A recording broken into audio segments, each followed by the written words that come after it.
மோசேயோட வாழ்க்கையில பாருங்க, நம்ம வீட்டுல எத்தனை பேர் இருக்கிறோம்? சிலர் வீட்டுல 4 பேர், மிஞ்சி போன 6 பேர் இருக்கிறோமா? ஆனா அந்த 6 பேரை நடத்துவதற்கு எவ்வளோ ஒரு பெரிய பாடா இருக்கிறதுல 4 பேர் இருந்தா 4 பேரும் 4 பக்கம், 4 பேருக்கும் 4 விதமான சமையல். என்னுடைய வாழ்க்கையில பாருங்க, ஒரு வயது குழந்தை தான். ஆனா நான் அவனை ஒரு நாள் முழுசும் காலையில் எழும்பினதுல இருந்து தூங்க வைக்கிறதுக்குள்ள அப்பாடா அப்படின்னு ஆயிருது. ஆனா மோசேயோட வாழ்க்கையில பாருங்க, எத்தனை திரள் கூட்டம், எத்தனை புருஷர்கள், எத்தனை பிள்ளைகள், எத்தனை மனைவிகள், எத்தனை வேலைக்காரர்கள், ஆட்டு மந்தை ஒரு பக்கம், வேலைக்காரர்கள் ஒரு பக்கம், எல்லாரையும் ஒரு கூட்டம், ஒரு பெரிய கூட்டத்தை அவர் நடத்தி கொண்டு போகிறார். எவ்வளோ பெரிய டாஸ்க் இல்லையா? இமேஜின் பண்ணி பாருங்க. 4 பேரை ஒரு சர்ச்சுக்கு கூட்டிட்டு வர்றதே எவ்வளோ பெரிய, பெண்களுக்கு தான் தெரியும். 4 பேரை காலையில் எழும்பி 8 மணிக்கு கிளம்பணும்னா அப்போதான் ஒருத்தர் எனக்கு வயிறு வலிக்குது, நான் வரல, நீங்கள் போங்க, நான் பின்னாடியே வரேன். இல்லை, அப்படிதான் நம்ம வீட்டில் காலையில் எழும்பி என்ன டிஃபன் செய்யலாம், என்ன லஞ்ச் செய்யலான்றதே ஒரு பெரிய போராட்டம் இல்லை? ஒவ்வொரு நாளும் இன்னைக்கு என்ன சமைக்கிறது, ஐயோ இதை செஞ்சுட்டேன், இன்னைக்கு சாப்பிட மாட்டாங்க, இதை செஞ்சால் அவங்க சாப்பிட மாட்டாங்க, இவங்க சாப்பிட மாட்டாங்க, என்ன சமைக்கிறது, ஐயோ ஒரே பாடாக இருக்கே, இல்லை?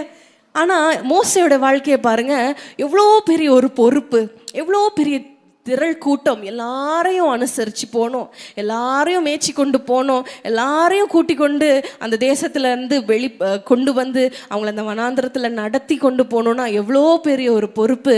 அது எல்லாவற்றையும் மோசே நிறைவேற்றினார் என்றால் ஆண்டவருடைய வார்த்தையை நித்தம் அவர் பெற்றுக்கொண்டதுனால தான். நித்தம் இந்த காரியத்தில் என்ன செய்யணும், தண்ணியில் என்ன செய்யணும், சாப்பாடில் என்ன செய்யணும், எங்கே போகணும், எங்கே வரணும், எங்கே பாளையம் இறங்கணும், ஒவ்வொரு காரியத்தையும் ஆண்டவர் மோசேக்கு வெளிப்படுத்தினார்.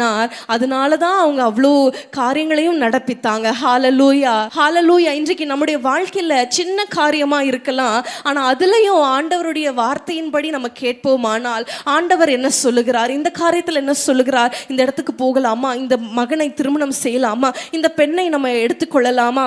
வீட்டில் இப்படி அந்த காலத்துல சொல்லுவாங்க, பிள்ளைகளை, அதாவது பெண் பிள்ளைகளை திருமணம் செய்து கொள்வது ஈஸி, ஆனா கணவன் ஒழுங்கா இருக்கிறானா அந்த மாப்பிள்ளையை தான் நம்ம ரொம்ப விசாரிக்கணும்னு சொல்லுவாங்க.